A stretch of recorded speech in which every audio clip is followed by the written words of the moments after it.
அனைவருக்கும் வணக்கம். இது உங்கள் மலைச்சாரல். நான் உங்கள் அகிலா. இன்றைக்கி இந்த வீடியோவில் ஒரு விளாக் தான் பார்க்க போகிறோம். வாங்க வீடியோக்குள்ளே போகலாம். எனக்கு இப்போ தான் மாடல் எக்ஸாம்லாம் நடந்துகிட்ருக்கு. இன்றைக்கி எக்ஸாமை முடிச்சுட்டு நம்ம சத்திரம் போயிட்டு அம்மாவோட ஃப்ரெண்ட்ஸுக்கு கிஃப்ட்லாம் வாங்க வேண்டியது இருக்குது. அதெல்லாம் கூட இந்த வீடியோவில் பார்க்கலாம். நானும் அம்மாவும் கிளம்பிட்டோம். ஆனால் நாங்கள் 2 பேரும் இந்த ட்ரெஸ் சொல்லி வச்சே போடல. நான் எடுத்து வச்சுட்டு குளித்து போட்டு வரேன். எங்கள் அம்மாவும் அதே மாதிரி அதே கலரில் போட்டு வராங்க. இது மாதிரி நிறைய வாட்டி எங்களுக்கு நடந்திருக்கு. நான் பேக்லாம் எதுவும் எடுத்துக்கல. வெறும்னா எக்ஸாமுக்கு தேவையான லெட்டு மட்டும் எடுத்துக்கிட்டேன். ஏன்னா ஈவினிங் அம்மா கூட தான் வரேன். அதனால் எனக்கு வாட்டர் பாட்டில் எதுவும் தேவையில்லைன்றதுனால நான் எடுத்துக்கல. அப்படி அம்மா கூட வரலன்னா நான் பேக் எடுத்துகிட்டு தான் போவேன்.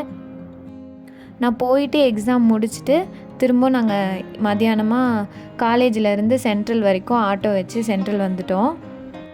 காலேஜிலலாம் என்னால் எதுவுமே வீடியோ எடுக்க முடியல. எக்ஸாம் ஓரளவுக்கு நல்லா தான் இருந்தது. நான் இந்த வாட்டி ரொம்ப மாடல் எக்ஸாமுக்குலாம் ரொம்ப எஃபர்ட் போட்டு படிக்க வேண்டாம், நம்ம ஏற்கனவே படித்ததை வச்சு எழுதலாம் அப்படின்னு சொல்லிட்டு இந்த வாட்டி கொஞ்சம் நான் ஃப்ரீயாக இருக்கேன். இது படிக்கிற டென்ஷன் இல்லை எனக்கு. அதனால் நான் ஈஸியாக முடிச்சுட்டு நாங்கள் அதுக்கப்புறம் சத்திரம் வந்துட்டோம்.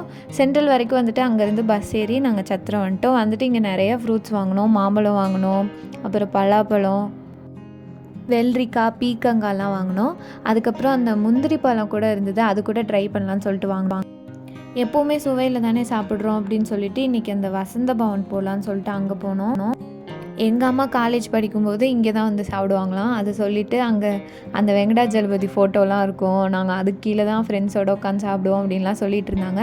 அதுக்கப்புறம் அம்மா மட்டும் நூடுல்ஸ் சாப்பிட்டாங்க. நான் ஒரு சாத்துக்குடி ஜூஸ் மட்டும் நான் குடிச்சிக்கிட்டேன். இந்த வெயிலுக்கு சாப்பிட்றதுக்கே பிடிக்கல. அங்கே முடிச்சுட்டு நாங்கள் எஸ்விஆர் போயிட்டோம். இங்கே போயிட்டு தான் அம்மாவோட ஃப்ரெண்ட்ஸ்க்கு சாரீலாம் வாங்குறதுக்காக போனோம். அதெல்லாம் அம்மா பார்த்துட்டு எடுத்துகிட்டு இருந்தாங்க. காட்டன் சாரீ மாதிரி வாங்கலான்னு சொல்லிட்டு அது பார்த்துட்டு வாங்கினாங்க. நானும் எனக்கு தேவையான லெகின்ஸு அப்புறம் ஷால்லாம் நானும் வாங்கிக்கிட்டேன். எனக்கு கூட ஒரு காட்டன் சுடிதார் மாதிரி ஒன்று வாங்கிக்கிட்டேன். ஆனால் அதிசயமாக இந்த வாட்டி தான் நாங்கள் துணி கடைக்குன்னு போய் எங்கள் அம்மாவுக்கு ஒரு புடவை கூட எடுக்காமல் வந்தது. இல்லைனா போனால் ஒரு புடவையாவது எடுத்துகிட்டு வந்துடுவாங்க. இந்த வாட்டி தான் எடுக்கலை. அதனால் அவங்க ஃப்ரெண்ட்ஸுக்கு மட்டும் சாரீலாம் வாங்கிட்டு அதுக்கப்புறம் நாங்கள் அங்கே லிஃப்ட்டில் இருந்து கீழே வந்தோம். இந்த வியூ நல்லா இருந்தது. இந்த சத்திரம் பஸ் ஸ்டாண்டில் துறையூர் பஸ் நிற்கிற இடம், அதுக்கு ஆப்போசிட்டில் தான் இந்த எஸ்விஆர் இருக்குது. இந்த வெயிலில் சத்திரம் பஸ் ஸ்டாண்ட் பார்க்குறதுக்கு நல்லா இருந்தது. எஸ்விஆரில் கொஞ்சம் ரீசனபிளாக இருக்கும். அதே மாதிரி கலெக்ஷனும் நிறைய வச்சுருப்பாங்க. நம்ம ஈஸியாக வாங்கிட்டு பஸ் ஏறிக்கிறதுக்கு ஈஸியாக இருக்கும். இந்த ஹேண்ட்பேக் பார்த்திங்கன்னா ரொம்ப அழகாக இருந்தது. 195 தான். அந்த ரேட்டுக்கு இது ஒர்த்து மாதிரி தான் இருந்தது. நான் என்னென்னலாம் வாங்கினேன்றதை கடைசியாக காட்டுறேன். இப்போ வீட்டுக்கு எனக்கு கொஞ்சம் பசிக்க ஆரம்பிச்சிருச்சு. வீட்டில் வேறு எதுவுமே இல்லை, நூடுல்ஸ் தான் இருந்தது. சரி, அதை எடுத்து போட்டு நம்ம சாப்பிட்லான்னு சொல்லிட்டு நான் அதை தனியாக வேக வச்சு எடுத்துக்கிட்டேன். நான் எப்பவும் எப்படி நூடுல்ஸ் செய்வேன்றதை இன்றைக்கி உங்களுக்கு நான் காட்டுறேன். இந்த தனியாக நூடுல்ஸ் மட்டும் விற்கும். அதை மட்டும் வாங்கி வேக வச்சு எடுத்துக்கோங்க. உப்பு எதுவுமே போடாமல் நான் வேக வச்சு எடுத்துப்பேன். அதுக்கப்புறமா ஒரு சட்டி வச்சுட்டு அதில் எண்ணெய் ஊற்றிட்டு வெங்காயம் மட்டும் இந்த மாதிரி பெருசாக, அதாவது மெல்லிசாகவும் இருக்கும், அதே சமயம் நீட்டமாகவும் இருக்கும், அது மாதிரி கட் பண்ணிவிட்டு இதை நல்லா வதக்கிக்கணும். வதக்கிட்டு இதோட நம்ம உப்பு ஆட் பண்ணிக்கலாம். இந்த உப்பு நம்ம அந்த நூடுல்ஸ்க்கும் சேர்த்து போடணும். அதனால் கொஞ்சம் அதிகமாகவே ஆட் பண்ணிக்கோங்க. இது நம்ம நல்லா வதக்குனதுக்கப்புறமா நமக்கு தேவையான மசாலாலாம் போட்டுக்கலாம். உங்களுக்கு என்னென்ன மசாலாலாம் உங்களுக்கு பிடிக்குமோ அதெல்லாம் நீங்கள் இதோட சேர்த்து இது நல்லா கிளறி விட்டுக்கலாம். இதோட வீட்டில் ஏதாவது காய் இருந்தால் நான் அதையும் ஆட் பண்ணிப்பேன். இன்றைக்கி எந்த காயும் இல்லாததுனால வெறும் வெங்காயம் மட்டும்தான். கொஞ்சமாக அடி பிடிக்கிற மாதிரி இருந்ததுன்னா எண்ணெய் மட்டும் கொஞ்சம் சேர்த்து வதக்கிக்கோங்க. வதக்கிட்டு நம்ம கடைசியாக இதோட சோயா சாஸ் ஆட் பண்ணலாம். இது நான் 1 ஸ்பூன் ஆட் பண்ணிக்கிறேன். அது கூடயே கொஞ்சமாக நம்ம டொமேட்டோ சாஸும் ஆட் பண்ணிக்கலாம். இது ரெண்டும் தான் இந்த நூடுல்ஸ்க்கு அந்த டேஸ்ட்டு கொடுக்கும். இதை ஆட் பண்ணி இதை நல்லா கிளறி விட்டதுக்கப்புறம் உடனே நம்ம அந்த வேக வச்ச நூடுல்ஸை வடிகட்டி இதோட ஆட் பண்ணிக்கலாம். இது கிளறும் போது இது மாதிரி 2 ஸ்பூன் வச்சுட்டு கிளறுங்க. அப்போ தான் நூடுல்ஸ் உடையாமல் வரும். அதே மாதிரி நம்ம நூடுல்ஸ் ரொம்ப குழச்சிடாமல் நம்ம முன்னாடியே எடுத்துடணும். அப்போ தான் இந்த நூடுல்ஸ் பதத்துக்கு நமக்கு வரும். இது சிம்பிளாகவும் செஞ்சிடலாம், அதே மாதிரி டேஸ்ட்டும் நல்லாயிருக்கும். இது சாப்பிட்டுட்டு நான் கொஞ்சம் நேரம் ரெஸ்ட் எடுத்தேன். எங்கள் வீட்டுக்கு மாலை வெயில் தான் அதிகமாக வரும். இந்த ஸ்க்ரீன் போட்டதுனால அந்த சிகப்பு கலரில் அந்த லைட்டோடு அந்த வெயில் வர்றது ரொம்ப அழகாக இருக்கும். இப்போது என்னென்னலாம் வாங்கினேன்றதை பார்க்கலாம். இந்த பேக் ஒன்று பார்த்தேன். இது எனக்கு ரொம்ப பிடிச்சிருந்தது. அந்த கலர் வாங்கலாமா இல்லை இந்த கலர் வாங்கலாமான்னு யோசிச்சுட்டு இதுனா எல்லா கலருக்கும் யூஸ் பண்ணிக்கலாம்னு சொல்லிட்டு இது வாங்கிட்டேன்.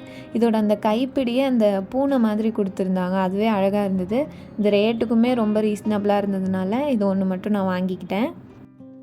ஜிப்புமே ஓரளவுக்கு நல்லா ஸ்ட்ராங்காக தான் இருந்தது. ஆனால் என்ன அந்த தோளில் மாட்டிக்கிற அந்த ஸ்ட்ராப் மட்டும்தான் கொஞ்சம் குவாலிட்டி இல்லாத மாதிரி இருந்தது. அப்புறம் அம்மா வந்துட்டு இந்த ஒரு பேக் வாங்கினாங்க. இது வந்துட்டு அவங்களுக்கு காலேஜுக்கு எடுத்துகிட்டு போகிறதுக்கு நல்லாயிருக்கும்னு சொல்லிட்டு இது வாங்கினாங்க.